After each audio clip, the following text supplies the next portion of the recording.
Hello everyone, so this is the third part of the chapter. First part में हमने पढ़ा due diligence, second में हमने पढ़ा जनरलाइज इन्वेस्टिगेशन, जिसका ऑफ कोर्स स्पेसिफिक बहुत सारे क्वेश्चंस बन सकते हैं। देन आता है फॉरेंसिक अकाउंटिंग। फॉरेंसिक अकाउंटिंग क्या होता है? Integration of accounting, auditing and investigative skills. Forensic मतलब use in court of law.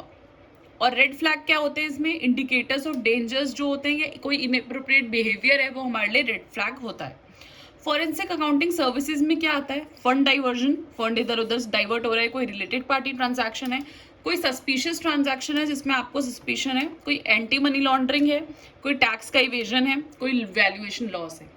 फिर forensic professional is often involve in किसमें? कंप्यूटर फॉरेंसिक्स, मतलब आईटी से रिलेटेड, आईएस से रिलेटेड, फ्रॉड डिटेक्शन, फ्रॉड देखना, फ्रॉड प्रिवेंशन, फ्रॉड को prevent करना, and expert testimony. Forensic accounting process में क्या होता है? सबसे पहले इनिशियलाइजेशन। आप इनिशियलाइजेशन करोगे, एक प्लान डेवलप करोगे, अपने एविडेंसेस दोगे, परफॉर्म करोगे, रिपोर्ट बनाओगे और कोर्ट प्रोसीजर्स में जाओगे। तो initialisation, develop a plan, obtain relevant evidences, perform analysis, reporting and court proceedings. Perform analysis है। परफॉर्म एनालिसिस में कैसे आप परफॉर्म करोगे?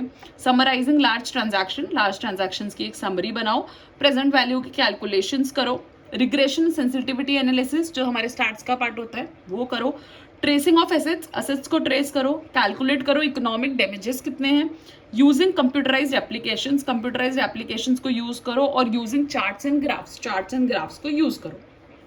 फिर एक आता है forensic accounting and investigating standards, that is FAIS। इसके कुछ कंपोनेंट्स हैं। फैस के क्या कंपोनेंट्स हैं? बेसिक प्रिंसिपल्स, की कंपोनेंट्स, स्टैंडर्ड्स एंड गाइडेंस। ये FAIS के कंपोनेंट्स हैं। देन ये प्रोवाइड क्या करता है?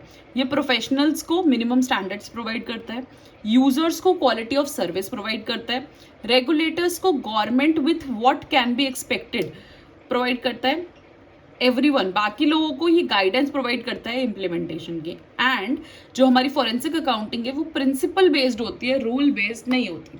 अब इसमें कुछ टॉपिक्स है जैसे जो आते हैं जनरली, जो हमें एक बार रीड करने होंगे, like differentiation, forensic accounting investigation में क्या डिफरेंशिएशन है, इन्वेस्टिगेशन ऑडिट में क्या डिफरेंशिएशन है, ड्यू डिलिजेंस ऑडिट में क्या डिफरेंशिएशन है। इस टाइप के है जो हमको मॉड्यूल से ऑफकोर्स कवर करने होंगे। देन सेकेंड पार्ट इन्वेस्टिगेशन में, जैसे कि मैंने बताया था कि बहुत सारे स्पेसिफिक क्वेश्चंस बन सकते हैं कि आप कोई पार्टनरशिप फर्म ज्वाइन कर रहे हो, आप कैसे इन्वेस्टिगेट करोगे, वो है। या फिर आप कोई लोन ले रहे हो, कैसे इन्वेस्टिगेट करोगे, या किसी के एसेट कैसे इन्वेस्टिगेट करोगे।